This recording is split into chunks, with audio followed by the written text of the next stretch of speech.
संरक्षित वनपरिक्षेत्रामध्ये गुरेढोरे व मेंढ्या चराईकरिता नेणे कायद्याने गुन्हा आहे, तरी सुद्धा अनेक मेंढपाळ या चराई क्षेत्रामध्ये आपली जनावरे नेत असतात। अशाच काही मेंढपाळास वनपरिक्षेत्र अधिकाऱ्यांनी अटक करून दंड ठोठाविला।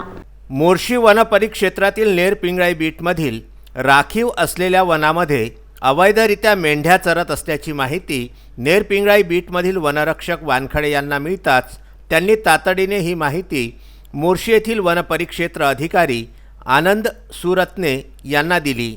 रविवारी वनविभागाच्या कर्मचाऱ्यांचा ताफा नेरपिंगळाई राखीव वन जंगलात गेले असता सदर जंगलामध्ये बाळू कुरळकर व साहेबराव जाधव राहणार पुजदा यांच्या मेंढ्या चरत असताना आढळून आल्या।